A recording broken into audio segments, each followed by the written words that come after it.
Where you going today, man? What am I doing today? Yes. Nothing. Why? I'm trying to make some money. You going to Manhattan? Huh? You going to Manhattan today or what? No. Okay. I couldn't see you, but I'm saying. Go make it a fresh call. صبحكم الله بالرضا متابعين المؤسسة اليمنية العربية الرائدة والأولى في الولايات المتحدة الأمريكية. مدري ليش بعض الأخوة يضبحوا لما أقول الرائدة. طبعا هذا أنا خلاص تعودت عليها يعني، وهذا هذه من ايش اقول لكم من يعني بداية البثات حقي كذا بالرائدة، حتى أصدرنا جريدة وسميناها الرائدة، فهمتم؟ فالكلمة هذا لها معاني كثير جدا. كيف كل وحاله؟ يسعد لي صباحكم. أسأل الله في علاه في هذا الصباح الباكر يوم الاثنين أن يحفظكم من كل سوء ومن كل شر ومن كل دجال ومن كل مشعوذ ومن كل شياطين من الإنس والجن والجن إن شاء الله. حصنوا أنفسكم في كل صباح ومساء.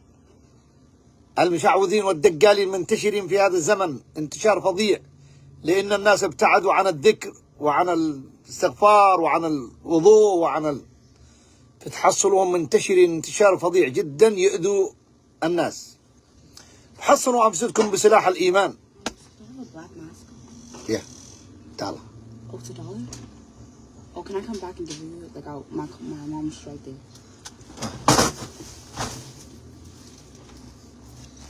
Thank you. والله عجبتيني يعني بلاك الله. تحدث عن البرنامج الأمريكي الجديد. أي برنامج الجديد؟ الله يحفظك يا طالب، اسكهوا مني، بكرت من الصبح. الله يحفظك، بكرت انت البرنامج الجديد. قلنا لكم أمس الذي بده لايكات. أنا ما أطلب منكم دائما، أقول اعملوا لي لايكات، اعملوا لي شير، اعملوا لي جرس، اعملوا لي. والله لنزل، لأننا الحمد لله جايبين ملام، الحمد لله. عندي زلط، عندي فلوس، الحمد لله، قسما بالله. Thank you, Muhammad. Take care. الحمد لله بلا فخر يعني، بس بالوالد هذا الحمد لله. فأنا ما لا أتابع هذا. وأنا لما أجي أقول لك، أنا بقول لك بالحاجة الحقيقة، ما أنا شاسير أدور من بعدك فيو ولا لايك، أجي أكذب عليك أقول لك أوه البرنامج المدري إيش. اسكالك، هذا البرنامج انساه من عقلك. برنامج الكفالة انساه من عقلك أنت وغيرك، بالذات اليمنيين أخصهم. انسوا البرنامج هذا، ولا تصيروا تتابعوا لي يوتيوبر ولا تتابعوا لي واحد يجي يروق لكم البرنامج هذا. كنت تضبحني من الصبح. برنامج الكفالة يا رجال ما له قب كفالة، وكل واحد بيدخل له ابن عمه ويدخل له. ليش أكذب عليك أنا؟ القيل أبو ذيبان، ليش أكذب عليك؟ إذا في برنامج كفالة صحيح وقد صح أمره، فاليمنيين لديهم أقارب، لديهم أنساب، لديهم أحفاد، لديهم أسر، لديهم أخوة، لديهم اسكالك. انتهى.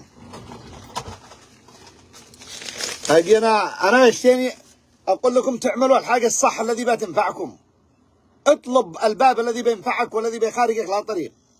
جيت تندرب لي فوق الكفالة، يعني فاكرين اليمنيين يجودوا لك كفالة ولا يا رجال كود؟ احنا نحصل كفالة بعد ما تطلع الروح. لا، كفالة واحدة الواحد لا معاه فيزا وقد جاهزة وطلبوا منه سفارة. والله انه مسكين اللي يبحث وقاتل وضرب هانو وكودوا يحصلها بالكود. اما ما هذا خمسة كفالة منين هدهم؟ نسألك بالله، خلونا نستفيد من الصبح انت والكفالة الخماسية، وبعدين هي ما يشيلكم، هي الناس آخرين. كفالة خماسية حصلتم لكم، نزلنا وتكلموا والكفالة الخماسية حتى احنا اغترينا بالبداية، لكن لما فهمتوا أمرها أنا معيش ممكن أروج لها أو أحثكم عليها. أنا لا أحثكم على اليانصيب لأنها بتحصلوها.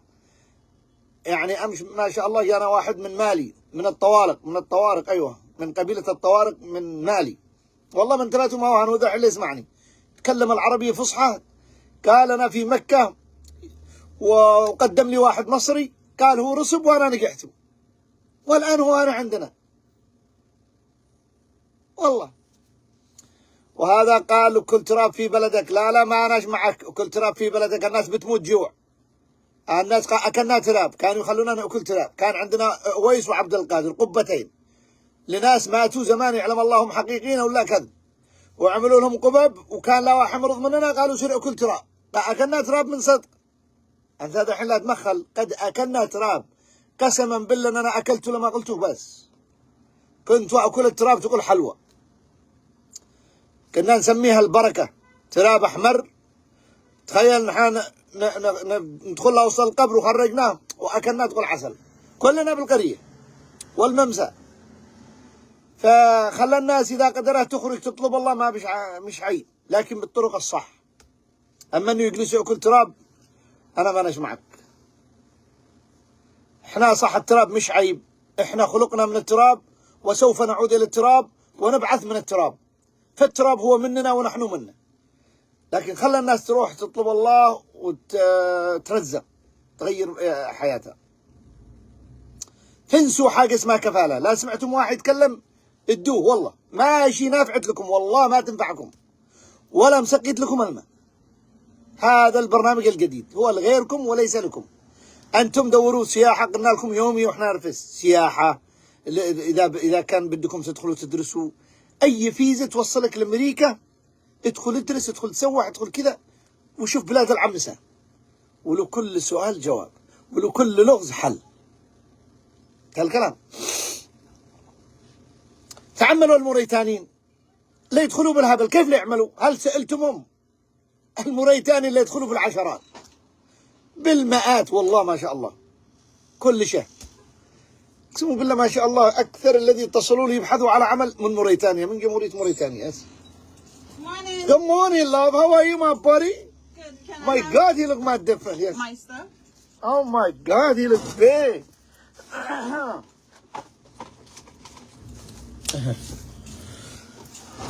هلا سألتم اخواتنا الموريتانيين؟ Next. Hurry up. ادخلوا على الخاص لما تشوفوا نزل واحد ولا دول له عمل، سأله قول له كيف لا تعمل؟ كيف سويت؟ كيف لا تسوي؟ جالس لك انتم الكفالة الخماسية. الكفالة الخماسية، مساكين اليمين لاقوا واحد ضحك عليهم بحاجة بعد سنة بنقودر. Come on, hurry up. What's up? He's a big man now, huh? 10. Raise your head up. You didn't cream it. الحين المشكلة بين ناس يضحكوا عليهم، وبين ناس يشتروا متابعين، Stop moving. وبين ناس يشتهروا لهم على الكذبة. Thank you. يروجوا لهذا الكلام والناس تدخل والكفالة الخماسية وخلوكم يعني تعيشوا لكم في وهم. Thank you, Thank Mom. you. That's $4. وعيشوكم في وهم وانتم في غنى عن الوهم هذا. انتم تشتروا حاجة حقيقية، يكفي الوهم الذي قد عيشونا حقنا الحكام من زمان. Green jacket. Here. صدقت. اوكي. جزاك الله خير الجزاء. تسلموا، جزاكم الله الجنة. تسلم يا ابو احمد على معلومات. تسلموا. به فيزا استثمار تقدر تحصل عليها، لكن انت الذي تطرق هذا الباب ولست انا اوريك اوجهك. في فيز استثمار، في فيز سياحة، في فيز دراسة لمعهد، والأقرب من هنا المعهد يكون أسهل من الجامعة. إذا سجلت معهد للغة إنجليزية على طول يدولك مقعد إن شاء الله في مدن غير نيويورك. نيويورك صعب تحصل عليها، لكن إذا قدمت ابحث على معاهد وهذا في كاليفورنيا ومناطق أخرى وليس في نيويورك.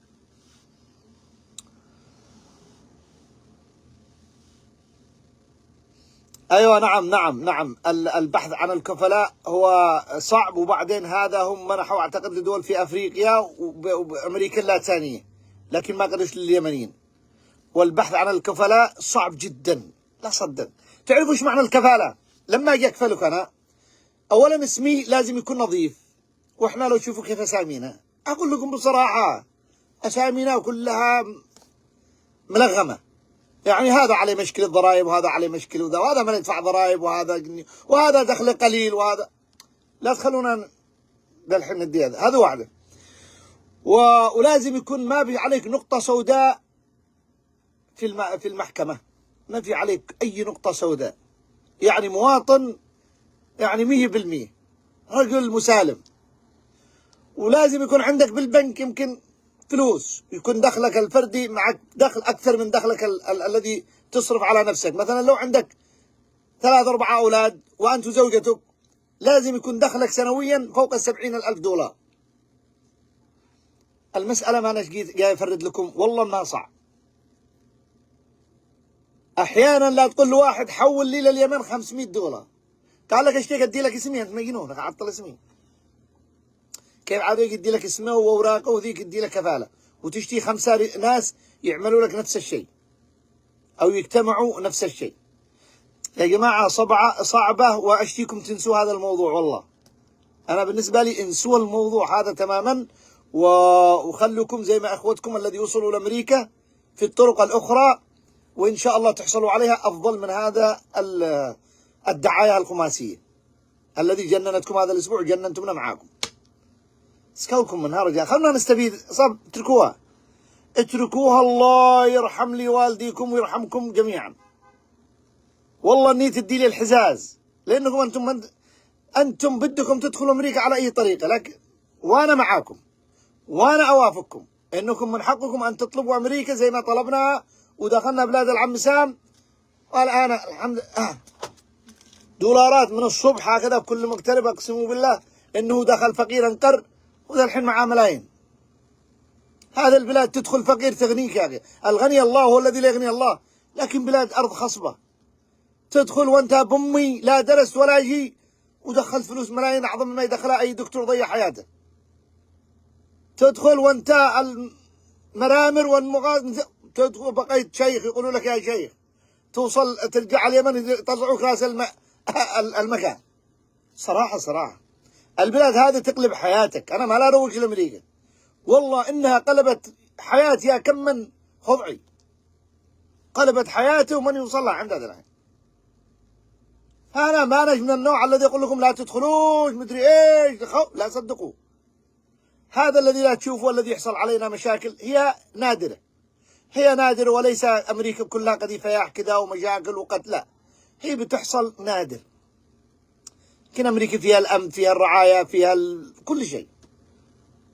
فإذا دخلت أمريكا تقلب حياتك سنة أو سنتين، وغيرت حياتك، بدل وأنت مضيع يمكن 20 سنة في بلدان أخرى.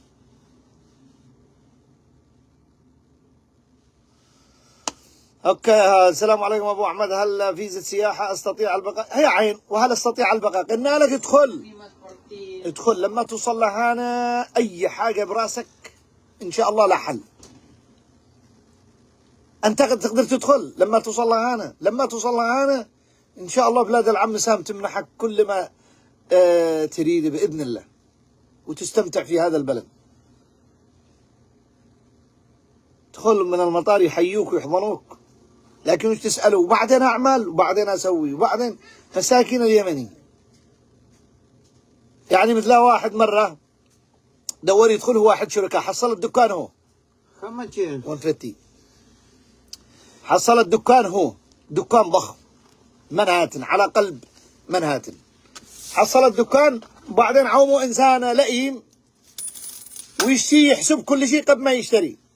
أدي 2 شركاء معه، قال لهم أنا أديت الدكان، قالوا أيوة، قال لكن أنا مانيش عارف وهل يشتغل، شوفوا هذا يقول وهل أسوي كذا وهل بعدين أعمل. هذولا يعني هذولا مساكن عزائمهم هذا، ولا هم واصلين إلى طريق، ولا هم يخرجوا ولا هم يدخلوا أمريكا. هذا اللي يفكر هكذا.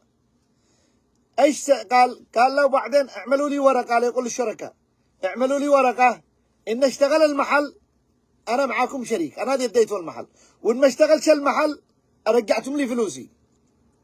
يعني ليه يحسب؟ قالوا له اسمع يا أخي خرج لك من عندنا وإحنا ندي لك حق ما اديتنا المحل هذا، وإحنا نتوكل على الله، رزقنا الله فيه رزقنا، خسرنا. أما الشرط حقك إن اشتغل حقك، وإن ما اشتغلش حقنا. هذا كلام غير منطقي. قال لهم إذا ادوا لي العمولة 5000. قالوا له هذا 5000 تفضل. المحل هذا قد عملوا منه ملايين، وهذا كان نكد مكانه، وهذا قال 2 قد عملوا منه ملايين. والله محل رائع جدا، الواحد منهم لا يصفي بالشهر لا جيبه ما يقارب 25-30 ألف دولار صافي. من زمان، قد بنوا باليمن مباني، وهذا كان نكره مكانه ولا تغير. شفت؟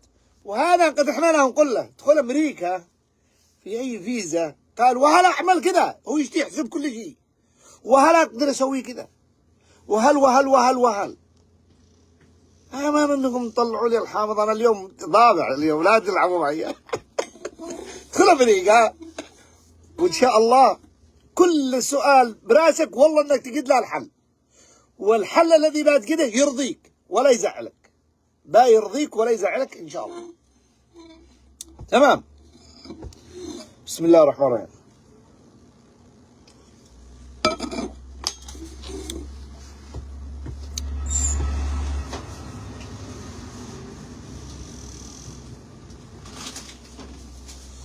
Good morning. $4. You want anything else? هل يمكن أن الدراسة في الجامعة إذا دخلت الولايات المتحدة الأمريكية تقدر تدرس، تقدر تعمل كل شيء، تدخل، بس أنا لا أقول لكم هدفكم أنك تدخل من المطار هذا، المطار هذا بنعيد. إذا قدرت تدخل من المطار تقدر تعمل كل شيء. أنت هدفك أنك تعبر قانوني إلى الولايات المتحدة الأمريكية. أوكي؟ العمر له علاقة، يعني أنت بتدخل طالب ضروري عمرك بيكون صغير، يعني كيف؟ هل يمكنني الدراسة في الجامعة إذا دخلت الولايات المتحدة؟ نعم تقدر. هذا رقمي، ممكن تتواصل معي على الواتساب إن شاء الله. يا أبو أحمد أنا مقيم في سلطنة عمان، أقدر أدخل؟ تقدر تدخل لو كنت في أي مكان، بس حاولوا ابحثوا على الطرق السليمة والقانونية التي تستطيع توصلكم للسفارة الأمريكية. Long? Yeah, Newport 100 please.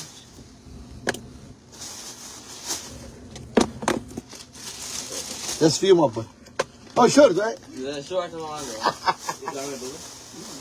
I got you, my buddy. I think you're Red Bull, please. Huh? A Red Bull. Small, yeah. What else? Yeah, Newport 100. Yeah, that's it. You're right? Hey, my buddy. Come on. You know, 11 plus 30, 50.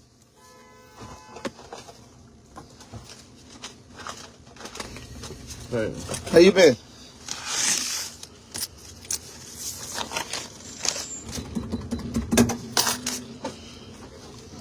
Okay.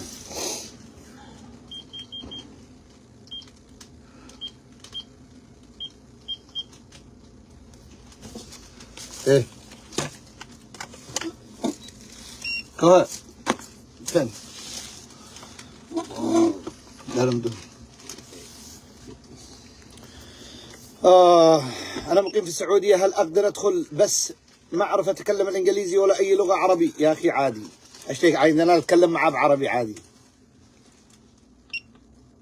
أشتيك أحكي مع الزباين عربي، هاني حتى أتكلم مع عربي والله ما يقول لك يا زايد بنير. قد علمناهم العربي. ولا تشيل هم باللغة، اللغة أبسط شيء. لما تدخل أمريكا خلال شهر شهرين لو قد لسانك لا تتكلم، لا يتكلمين النسوان ولا لا يدرسين ولا يجي بالبيوت، ما تنتبه لو انطلقت لسانه وقد لا يتكلم انجليزي. حبيت لك انت ما تعرف انجليزي، ليه تنخرط مع الناس وبالشارع وبالده. النسوان اقسموا بالله قد اللغة انجليزي. انت الرجال قال ما يعرف انجليزي.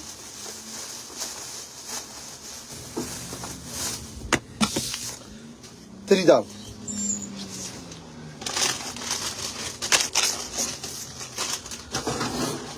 النسوان قد أصبحين أذكي من بعض الإخوة، أسهل من الجنسيات، اللغة الإنجليزية يتكلمينها، يصيرين المستشفيات يترجمين لمستن، لا عاد تحتاج زوجها ولا تحتاج أخوها ولا تحتاج واحد، إذا تقدر تروح للمستشفى تترجم مع العيادة مع الدكتور مع ما شاء الله.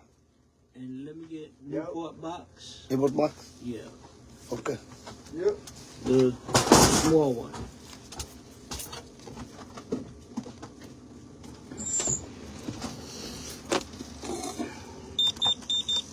Give me.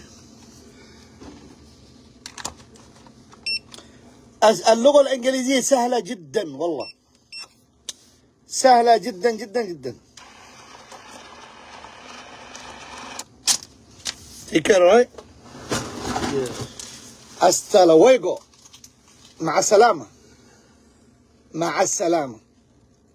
السلام عليكم. حيقول السلام عليكم. مع السلامة بس.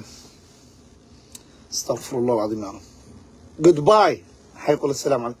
لأن اسم السلام هو الله، وهم ما يؤمنوا بالله الواحد الأحد.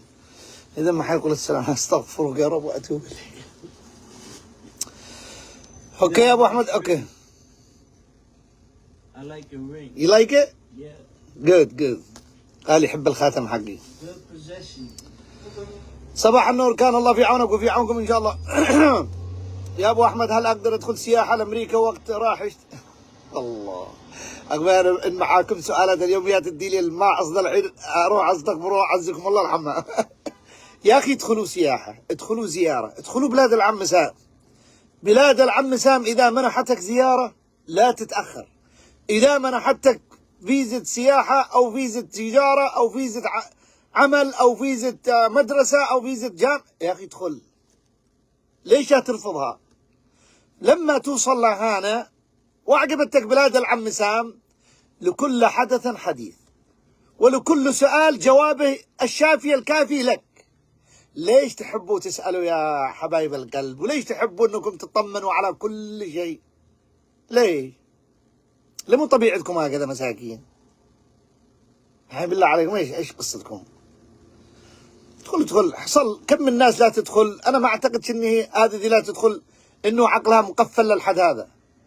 كم من الناس لا يدخلوا ما انت بالله وانا. لا تكونوا بقى عقولكم هكذا مساكين ترحموا الله. الواحد لا يقول انا بدي ادخل امريكا ما يسال على حاجه ثانيه، ما يسال ولا يعني انا اشتي ادخل اشتي اوصل البلاد هذه، اشتي اوصل قاره امريكا، بس هذا هدفه. فعندما يوصل بلاد العم سام، بلاد العم سام بتمنحك كل شيء ان شاء الله. كاس العالم في ايه؟ كاس العالم جاي. اذا بقي كاس العالم بالله عليكم هل ما ترغب انت تشاهد كاس العالم؟ ادخل باسم فيزا مباراة كاس العالم، ادخل شوف فرصة انك تتسيح في بلاد العم سام. انت عارف كم بيدخلوا؟ ملايين من الناس بيدخلوا، ملايين بيدخلوا امريكا. اعتقد بيكون اكبر كاس العالم هو الاول من نوعه. كل الناس تشتي امريكا. قارة انت ما تجالس الا دبي حفظ الله، يعني الدول العربية، يعني دبي يعني ما هي ساعة كوينز دي انا بها، مش ان انا استنقص منها، لكن معروفة. امين قطر ولا دبي ولا اي هذا. انت بتوصل الى ارض العم سام قارة. فهمت ايش معنى كلامي؟ قارة يا ذكي، انت بتوصل لها قارة. اوكي، ما انت توصل لها شارع يتابعوك داخله. فتدخلوا شاهدوا وشوفوا كرة القدم، تفرج لك البلاد وتسوح. يوم اسبوع فلوريدا، اسبوع بكاليفورنيا، اسبوع بنيويورك، اسبوع بوسطن، اسبوع بناقص. كم من ولايات اقسم بالله احنا حافظين لها. احنا داخل امريكا ما احناش حافظين ولاياتها. ولا قد صرنا يمكن الا 10 ولايات او 5.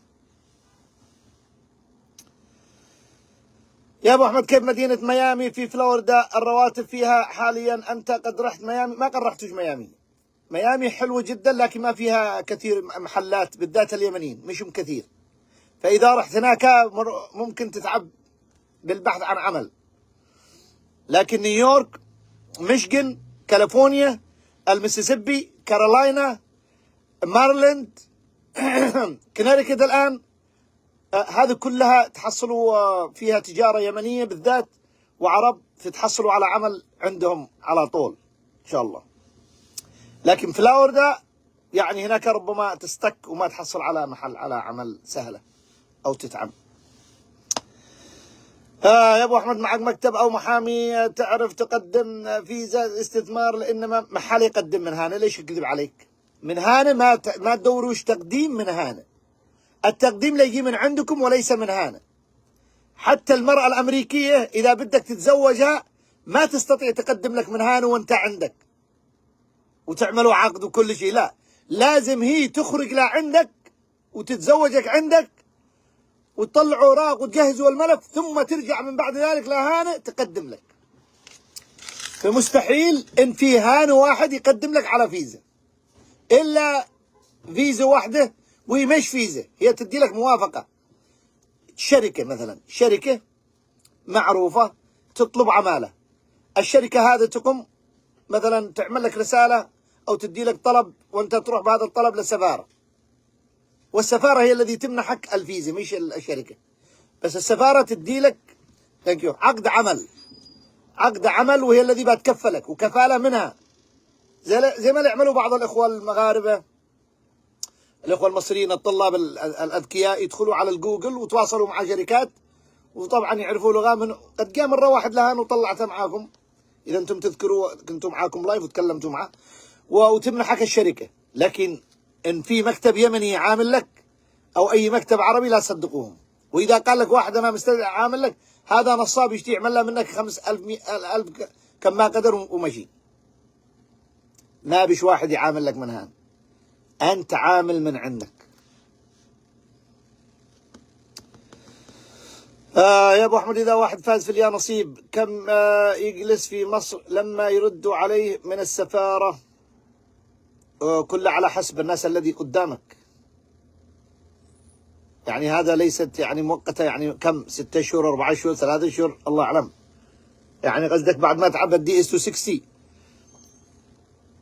أنا ما فيش عندي أيام محددة أو أشهر محددة، ولكن بعد ما تقدم لهم عندما يدوا لك الموافقة وإنك فزت وكذا بترسل لهم الأوراق اللي هي دي اس 260 وتعب وذا، وبعدين يردوا لك وعلى طول يجيبوا لك الموافقة إن شاء الله أو وعد المقابلة في السفارة. يمكن 6 7 أشهر، والله ما عندي تحديد. أبو أحمد، إذا الواحد مع جنسية أوروبية هل يقدر يعيش في أمريكا يأخذ أوراق بغير أوراق؟ هل أنت مثلك مثل الذي يجي من اليمن حتى لو كنت جنسية أوروبية؟ مو لا تفكر أمريكا، يعني أمريكا بتعامل الناس كلهم سواسية. أنت لو جيت وعندك جنسية أوروبية توصل لهنا مثلا بفيزا سياحة، أنت مواطن غير قانوني، وإذا بدك تتجنس وتحصل على أوراق زي ما حصل في أوروبا، لازم إنك تتزوج بأمريكية من أجل تحصل على أوراق. ما أمريكا ما يمنحت لك ولا ورقة كونك يعني تحمل جنسية أوروبية. بلاد لها قوانينها ولها يعني عندك مثلك مثل الذي يحمل جنسية سعودية ولا يمنية ولا هذا سيم ولا بفرق، ولا الجنسية الأوروبية تغير لك موضوعك بشيء. فهمت علي؟ أنت مثل الذي يجي من أي دولة عربية، نختصرها لك كذا. السلام عليكم، ممكن توضح بخصوص معاملة فليق الترحيب وكيفية تقديم؟ أرجو توضيح. فليق الترحيب هذا أنا أول مرة أسمعها يا إبراهيم، أنا ما سمعتوهاش. من قال لا أدري فقد أفتى. هذا اسمها قلت معاملة فليق الترحيب. أنا بالنسبة لي أول مرة أسمع فليق الترحيب. أسمع معاملة لمشم، معاملة يعني حاجة زي ذا، أما هذا فليق الترحيب أول مرة بحياتي. والله لا تضحكوش، أنا أول مرة بحياتي أسمع معاملة اسمها فليق الترحيب. $2. This is $1 too? You see $1. Oh, Jesus Christ. فهنا أنت قل الله الله. جيسس عليه السلام قل الله. Oh, Jesus Christ. قل الله الواحد. قل الله الله. الله جيسس عليه السلام. Peace be upon him. Peace be upon Jesus عليه السلام. Oh my God, man, this is crazy. Everything going up. Economics. You see little Debbie, that used to be a quarter, right? Yeah. now $1. لو ما يشوف عرضه الحين عمل لنا مشكلة، لكن قال الشركة لا تسعره. بسم الله الرحمن الرحيم.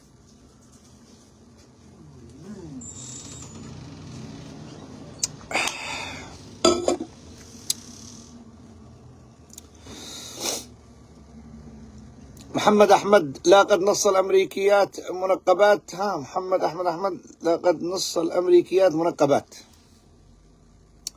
يا جماعة شوفوا يا تكفينا، أنتم دارين أن احنا نعتبر فاتحين في الولايات المتحدة الأمريكية. أسأل الله في علاه أن يهدي الأمريكان. اللهم يا ربي اهدى الأمريكان إلى دينك. اللهم اهدى الشعب الأمريكي واجعل شعب موحد مسلم، وأنت قادر. يا من غيرت قوم نينوى 100,000 عندما تركهم النبي يونس عليه السلام وفر هاربا منهم، فغيرتم بلحظات، فغير الشعب الأمريكي قيادة وشعبا وحكومة إلى الإسلام، وحكومة إلى الإسلام إن شاء الله.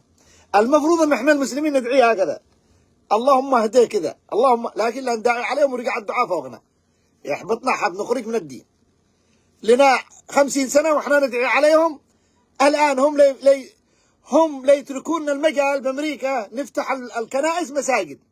أيضا أنتم شفتم لما رحتوا صورتوا قبل أسبوع كنيسة ضخم جدا وتمثال عيسى عليه السلام، وهو ليس عيسى بس هكذا، أو مريم عليه السلام موجود. شفتم التماثيل؟ والآن بيبيعوها المسلمين، يردوها مسجد ومدرسة، ويقلعوا التماثيل هذه ويهربوا الصليب، وإحنا في بلادهم. هذا أليس هذا فتح لكم؟ كان كيف يجتيكم؟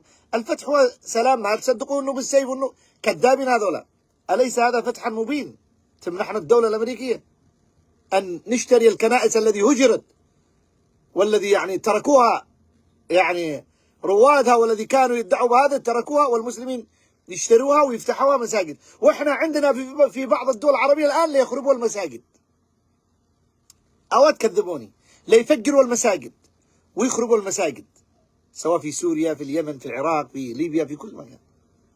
وتحصلوا الشباب أكثرهم الآن يتراجع عن الإسلام، لا عن محافظة، لا عن سلوك، لا عن إسلام، لا عن، ويدوروا ويقلدوا شباب المسلمين الآن في زمننا هذا. أنا أقصد شباب المسلمين وشابات المسلمين، وليس الكل، ولكن في منهم من يطلع وكأنه يمثلنا وكأنه كذا، يقلد الغرب بالانحطاط الذي هم قد تركوه، ويقلدوا أرذل شباب الغرب، يقلدوا الأرذل منهم، ما يقلدوش الطحاطيح الذي بالجامعات والذي يدرسوا، لا يصيروا يقلدوا. دي طيحني مثلا لو شفتم في بعض الدول العربية تحصل الشباب يقلد هذا السروال الذي يطيح، ولا المقطعات، هذا ما يعملوهاش الأمريكيين الصح، أبناء المسؤولين، أنتم لا تشاهدونكم هذول الصعاليك.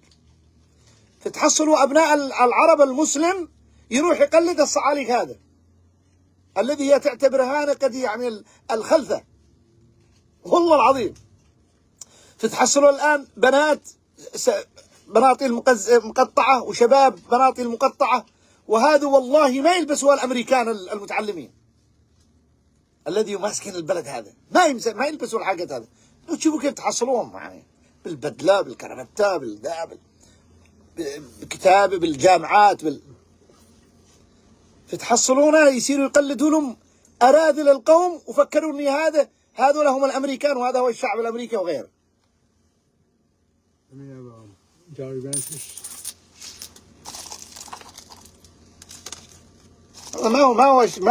ما هم الشباب الذي لا تشاهدوا هذول المتصكعين انهم هذول الشباب الامريكيين. انتبهوا، هذا ما يشمهم، هذول صعاليك، هذول حشاشين مخدارين وذا، وانتم تقلدوهم وتفكرون قال لا تقلدوا العالم انكم انفتاحيين. $1.50 any candies. Sugar daddy, you like that? Oh, sugar daddy, the small one, 50 cents. What? Yeah. Wow. Why you still think it's a quarter? No, the big rock. Yeah, everything changed. Everything Yeah, no, changed. everything changed. 50 cents. Well, I don't mind a quarter for the little one, but man. اعطينا مستجدات الكفالة الخماسية، ورجعنا احنا الكفالة الخماسية. الكفالة الخماسية يا اخي، اسكهلك من الكفالة الخماسية يا عبد الله، الله يحفظك، عبد الله الصايدي، اسكهلك منها. اولا هي ليس لنا، ما يصير اليمنيين، هي لدول افريقيا وامريكا اللاتينية. يس كوكم انتم الكفالة الخماسية هذا، لا تجننوا القوم اليمنيين. لاعب واحد بعقله، لاعب واحد بعقله جنناها بالكفالة الخماسية. دوروا لكم فيز اخرى، الله يحفظكم. اوكي خلاص. ابو احمد، وهذا التقديم الجديد كيف بضمانه 5 على، اسالكم بالله خلوا التقديم الجديد هذا والله ما هو لكم ولا هو سابر لكم ولا هو لكم، هو الناس مع اخرين، وهو صعب جدا. قلنا لكم معاكم طرق أخرى، لا تعلقوا لكم بالكذبة وتفلتوا الصح. اتركوا لكم أنتم بقى، تتركوا لي يا نصيب وتتركوا الفيز وتتركوا الدراسة وتتركوا البتاع، ورجعتم تمسكوا لي بالحاجة الكذبة. اتركوا هذا المجال، سدوا وانسوا، وحاول انك تعمل لك طريقة أخرى.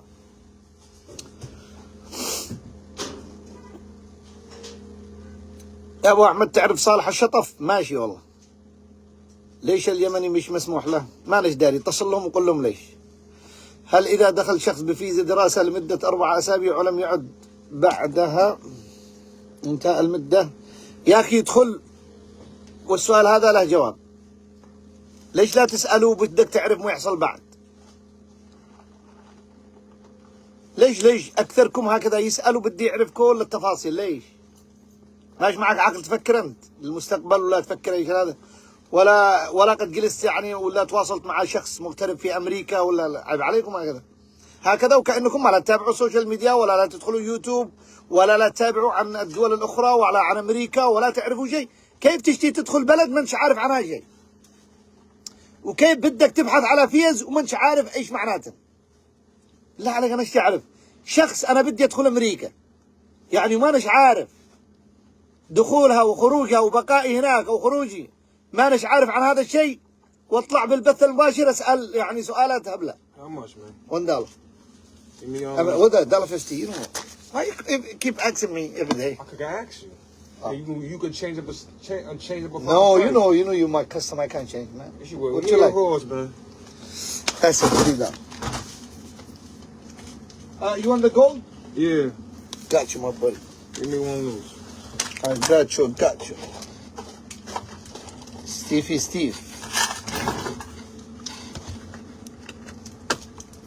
Got you, Steve. Let me get yeah, napkin. I don't need a light. I got a light. شوفوا يا إخوتي حفظكم الله، أي حاجة تستطيع يعني أي فيزا تستطيع الحصول عليها فأنت تعتبر إنسان محظوظ. أهم شيء أنك وصلت أمريكا، وهذا حلم كل شخص يوصل أمريكا. إذا وصلت بلاد العم سام أنت لست في أوروبا، ولست في السعودية، ولست في أي دول أخرى، ولا في ماليزيا، ولا في أي بلد. إذا وصلت دولة أمريكا بلد العم سام، فلا تعتبر بلاد العم سام كباقي الدول التي أنت تسمع عنها القمعية، والذي الشخص يخاف أن يروح ربما يتبهدل أو يتعذب أو يسجن أو تهان كرامته. أنت في بلاد العم سام، إذا دخلت وقبلتك السلطات من أي مكان دخلت، وقبلتك السلطات الأمريكية، لك جميع حقوقك، ما يؤذوك أبدا، لا يضربوك إلا يزيدوا يقدموا لك الرعاية الصحية، يقدموا لك كل شيء، يسهلوا لك الأمور بكل حاجة. البلاد هذا ما واقفة على قدميها إنها بلاد بتظلم من لجأ إليها أو تظلم شعبها الذي يسكنوا أو يقطنون على أرضها. أنا مالي ومال سياستهم الخارجية، لكن أنا أتكلم عن دولة أمريكا داخليا. ما قد سمعناهم ضربوا واحد ولا سجنوا واحد وعذبوه كونه دخل غير شرعي أو ورفع، إنما يقدموا لك جميع الرعاية ويعطوك جميع حقوقك.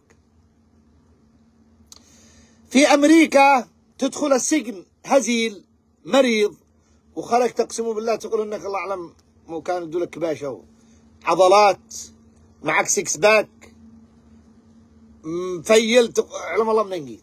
يأكلوك ويشربوك ويعطوك الرعاية الصحية، الجيم، الرياضة، المسجد هناك داخل السجن. عندنا في الدول الإسلامية والذي تدعي الإسلام أحيانا يحرموا المصلي من أن يدي صلاته. بأمريكا عاملين للمسلم مطبخ حلال لا يطبخ فيه الخنزير إلا ما أحله الله في هذا المطبخ، ويجيبوا طباخين مسلمين احتراما لشعائر المسلمين. تمام. قال لك لو دخلتوا تمام. هذه أمريكا، ويساعدوك ويعملوا لك كل التسهيلات. فإذا أنت حصلت على فيزا لا تسألنيش، وبعدين أعمل، وبعدين أجلس، وبعدين هذا، وبعدين وبعدين وبعدين وبعدين. يا أخي ادخل والله إنك توصل لبلد أنت بتقول وين ضيعت عمري أنا، وين جلست مغترب بهذا البلد الذي تغادرها. أنت بتجلس تندم على السنين الذي ضيعتها في البلد الذي أنت فيه. هذا اللي أديها لك من الأخير، بتندم على السنين الذي راحت منك وأنت في هذا البلد الذي أنت مقيم فيه، يكون أيا ما كان، عندما توصل وتشوف حقوقك بالكامل. أي فيك أنت؟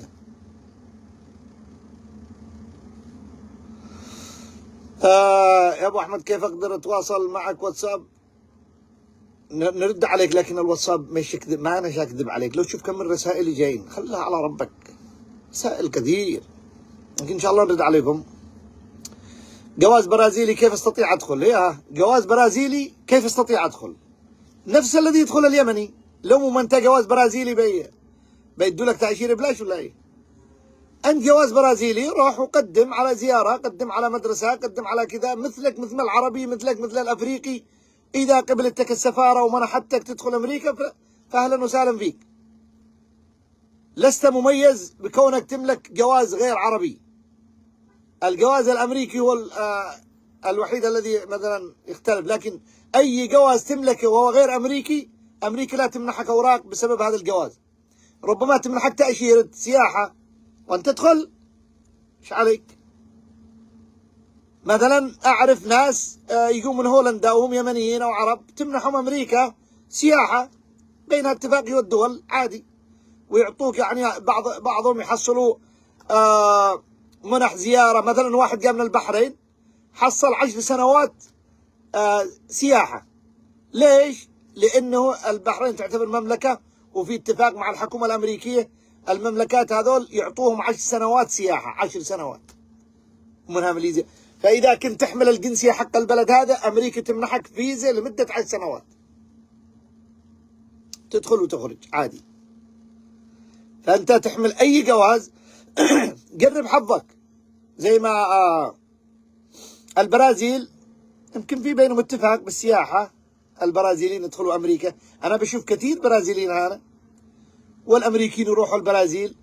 روح كونك تحمل الجنسية البرازيلية، كل ما أنا بدي أروح أمريكا سياحة، وتعال عندنا يا أخي نشوفك وإيش عليك.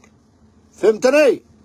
خليك ذكي، احمد ربك إن معك جواز برازيلي، ربما تتسهل لك الزيارة وجيت على أمريكا نشوفك إن شاء الله.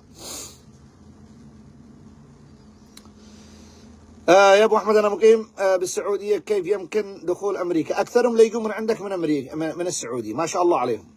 أنا مانيش عارف كيف لا يسووا. أكثرهم الطلاب والسياح واليانصيب، ما شاء الله على المملكة مباركة، والله أكثرهم لا يجوا من عندكم، من المملكة العربية السعودية. أكثر اليمنيين الذي لا يدخلوا على بلاد العم سام من أرض المملكة العربية السعودية. كيف؟ مانيش عارف. واليمني كم تمنح فيزا؟ اليمني سنة إذا حصلها سنة.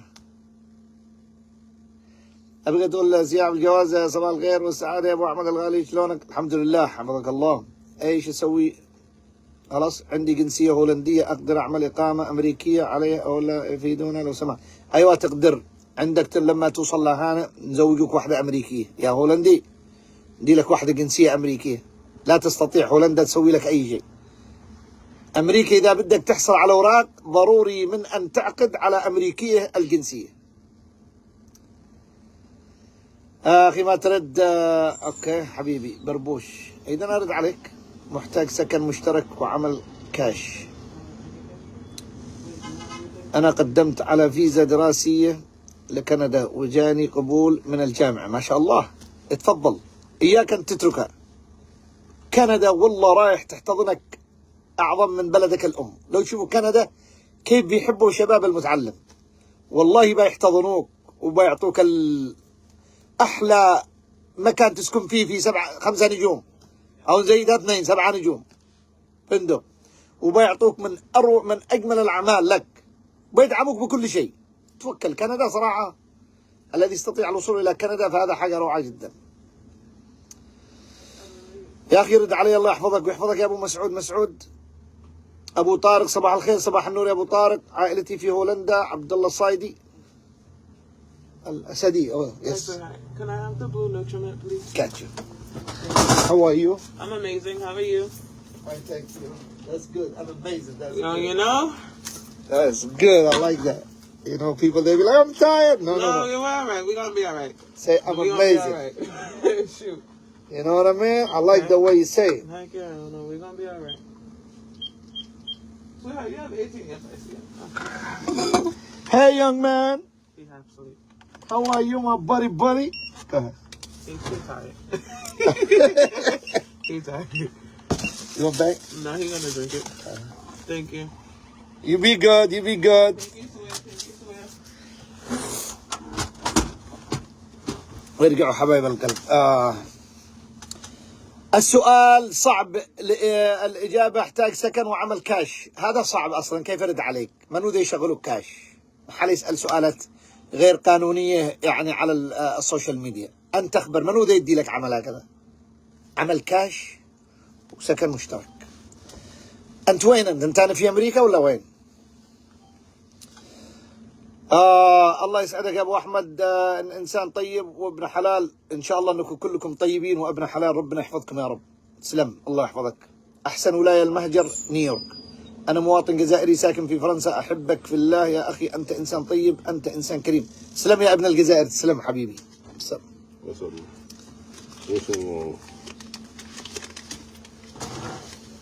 تسلم يا ابن الجزائر.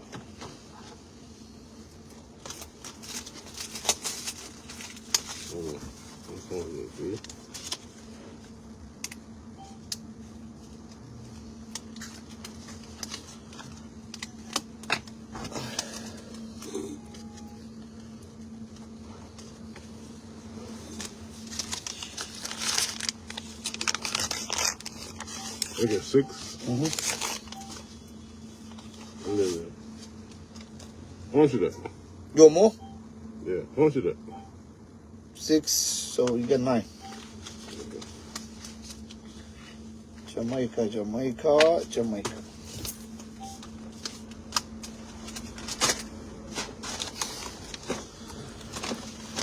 Hasta la vista. حياكم الله يا أبناء الجزائر. ما شاء الله الجزائريين في بالنسبة بفرنسا في مناطق يسكنوها الجزائريين وأخوتنا المغاربة. حفظكم الله إن شاء الله يا رب. مستقبلا فرنسا هي لكم بإذن الله. إذا أجيت لك يا أبو أحمد تقدر تساعدنا بموضوع الزواج الذي قلت عليه إذا تكرمت. أخي ادخل لها أنا. الله يحفظك. هذه سؤالات أنا ما نشدري كيف لا تسألوها وأنتم على السوشيال ميديا. والله يعني إحنا فينا غباء ولا إيش؟ الغباء يعني مسلط علينا إحنا اليمنيين بالذات. ألسنا يعني أذكى من غيرنا. والله أننا أمس لعم المسلسل كيف كانوا اليمنيين وبعدين شفتوا أمس أي شيء اسمها يا أخي معركة اليرموك. فكان الرماة اليمنيين من أفضل الرماة. فسبحان الله عندما كان خالد بن الوليد ومعه الرماة اليمنيين هم الذي أنقذوا الجيش الإسلامي أعتقد. فاليمنيين يا جماعة مشهورين بصناعتهم. حتى وبعدين كنت أقلب يعجبني التاريخ الإسلامي صراحة. والله إننا لا بكر وأنا يا جماعة راسي لا ناطح السحاب بالذات لما أدرس أو أسمع عن آبائنا وأجدادنا. فعندما Jazz or wine, okay? اوكي 150. فلاسمع عن اليمنيين بالذات.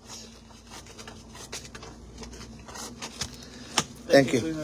اليوم بالصباح قبل ما انزل معاكم لا تابع السيرة النبوية فتحت فيديو يعني يشرح لي كيف مات النبي محمد صلى الله عليه وسلم وكيف صلوا عليه، مع انه قد سمعته عدة مرات لكن انا اتلذذ بسماعي لحبيبي محمد صلى الله وسلم عليه وكيف قبر لما دفنوه حيث مات. المهم فعندما لا يتكلم المتحدث وهو شيخ قال فكفنوه برداء يمني، كفن يمني.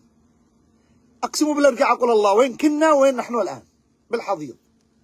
كانوا اليمنيين مبدعين بكل شيء، عقلهم لا يراجع عقل، من أذكى الناس كانوا، فطانة، شعرا، لغة عربية. كانوا اليمنيين هم من يعلموا البشر. اليمنيين ساهموا بالدعوة وبالإسلام. كان النبي صلى الله عليه وسلم إذا شافهم أو أتوا زيارة لعنده أو ضيوف يزيد، هو نور ولكن يزيدها الله نورا وجمالا من كثر ما يفرح بهذا القوم. كان يحبهم صلوات ربي وسلامه عليه. حتى جيوش المسلمين وقادات المسلمين كانوا يولوا الأمراء على الجيوش اليمنيين من ذكائهم وفطانة وحدة عقولهم. فايش الذي أصابنا؟ أنا ما أعتقد هذا يعني اليمنيين إنهم يعني بدون عقل الدرجة هذا. والله سؤالات لما تسألوني سؤالات يعني لا تدخل العقل.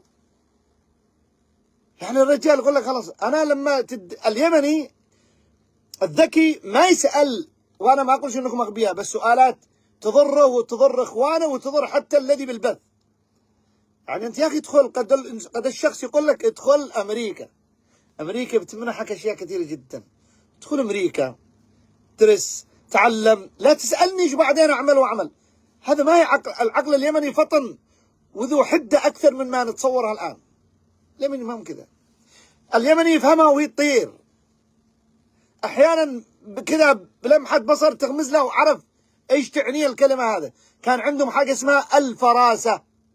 الفراسة، وهذا اللغة كانت تدرس وكانوا يفهموها على طول. فهذا قد تقول لا ترفس له مسكين ودخل يقول لك يا أيوه، وأنا بعدين كيف؟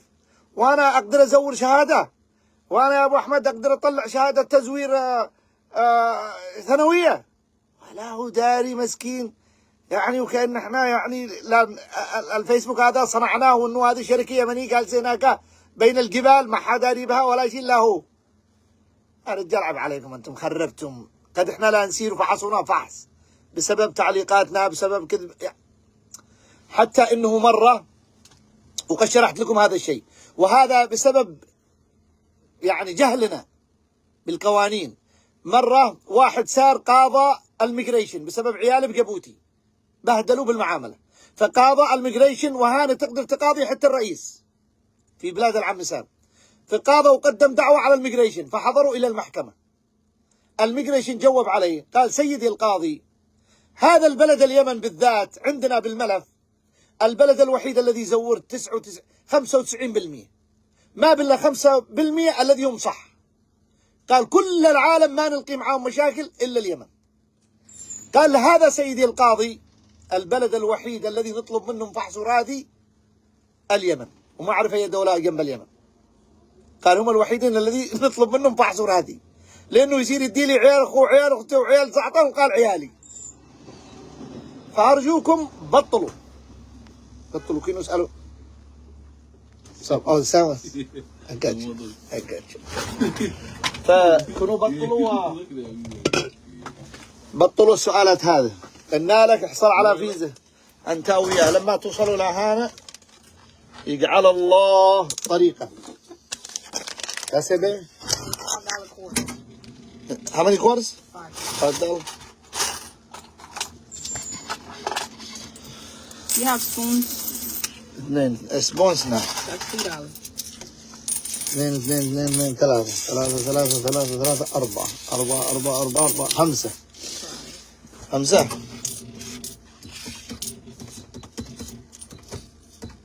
سبعة ثمانية تسعة. Can I get 2 forks, please? No fork, no spoons. Get it from there. They open. I have to sell the rice. Can I get hot sauce? You wanna to use it? No, I don't have. You have a little thing to put it for me? No, you know I don't sell no rice. I just cooked something. I need hot sauce. Yeah, you know I don't sell no. Put it in there. I don't sell no rice. What? Put it in one of these. Just give me a quarter. Give me a quarter for the cup. What are you not tripping? It's $80 for this. $80. I'm giving you the hot sauce free. Just pay for the cup. One fish. What else you got? I don't know. Thank you, boy. استلب يستاهل. ده الحين فهمتمني ولا لا؟ أخي صادق، شفتوا أخي صادق طلع، الله يحفظك يا أخي صادق، صبحك الله بالرضا والعافية. نزلت اليوم من المؤسسة، والمفروض أن ننزل من صفحة حاج دنعم من أجل أستطيع أضيفك، فأنا آسف اليوم يا جماعة. إن شاء الله اليوم فاتتني الفرصة، نزلت عجل وأحيانا وحلينزي، وإذا بدي أضيف ناس لازم أنزل من صفحتي الرئيسية حاج دنعم. لكن لما أنزل من المؤسسة نفسها ما أستطيع أضيف أي شخص، لازم أنزل من صفحتي الرئيسية. فأنا أعتذر منك أخي صادق، ولكن لنا بث آخر أنا وياك بإذن الله إن شاء الله. أنا بدي أستضيف أخي صادق يوضح لكم ويفهمكم أكثر، حتى لا توقعوا في غلطات ميجريشن وغلطات قانونية تعكر علينا الأمور إن شاء الله. أخي صادق هو شغله في المعاملات، وهو معنا، وهو واحد من المؤسسين في المؤسسة الآن، هو يعتبر واحد من الأعضاء في المؤسسة. مننا ما شاء الله 5 وصادق واحد مننا. يا أبو أحمد كثير، طبعا 5 المؤسسين، ولكن في معنا أعضاء كثيرين جدا، وأي واحد بده يدخل معنا عضو أهلا وسهلا فيه. إن شاء الله بنزل أنا وأخي صادق غدا إن شاء الله بإذن الله، أو حتى نتفق أنا وننزل اليوم بالظهر أو هذا، وأنا داخل كذا السيارة أو داخل المكتب، أو أسير أنا من المكتب.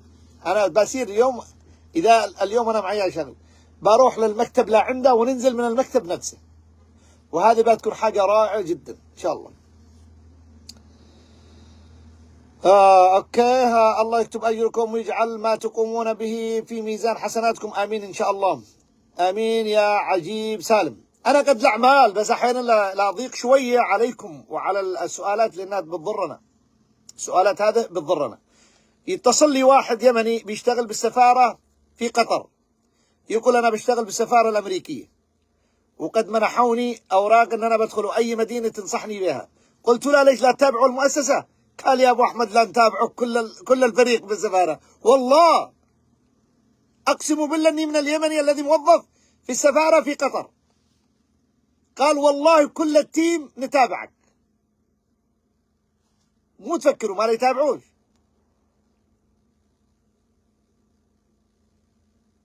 وبعدين اللي يسألني أي ولاية أفضل يروح لها، فدليته على ولاية يروح لها إن شاء الله. ليتابعوا سؤالاتكم هذه تخليهم يحسبوا حسابهم عندما تقولها عندهم بوراقكم. قال لك يعني مساكين يسألوني سؤالات هبلة. اليافعي صحيح أنا متابعك من قطر. يقول اليافعي من قطر. والله يا يافعي إنه يمني بيشتغل بداخل السفارة، والله السفارة الأمريكية وليس السفارة اليمنية.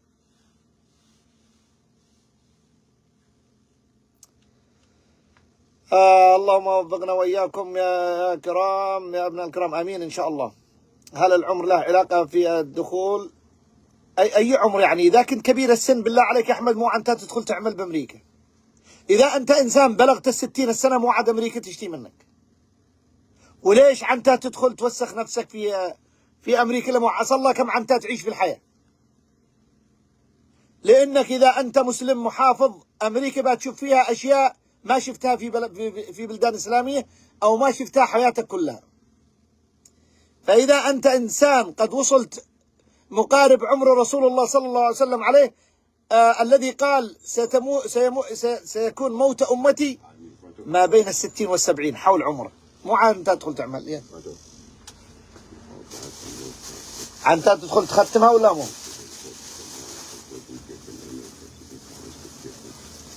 ها الإنسان الكبار بالسن أنا ما أنصحكم تدخلوا أمريكا، وأنت ما تدخل تعمل، لا أنت متحمل عمل ولا تحمل مشاكل ولا ما أنت تدخل تعمل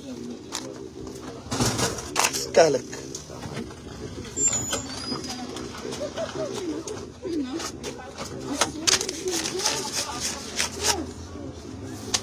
فوق 60 وما فوق خلاص، 60 وتحت حلو. Oh my God, what happened? أيضا صبري. 60 وما تحت اتفضل، 60 وفوق خلاص. صفر الحكم الصاد. لا ما نضحك على مسدنا. 60 وما فوق خلاص. I can't. Oh shit. I gotta make this sandwich. Okay, wait now. I don't got no pins. Like, I don't put no nothing like that. Put ketchup a meal. Change it. Ketchup a meal. Okay. I'll pay with you though, take care. Okay, gotcha. Oh, you want a sandwich too? Yeah. Okay. Hero, same thing. I got you. إذن يا شباب معي 2 اشتوا سندوتشات. والله إننا أعتذر منكم في الأخير. صلوا وسلموا على الحبيب محمد صلى الله وسلم وبارك عليه. سبحانك اللهم وبحمدك نشهد أن لا إله إلا أنت استغفرك ربي ونتوب إليك. جاءوا لي ما دائما يخرجوا.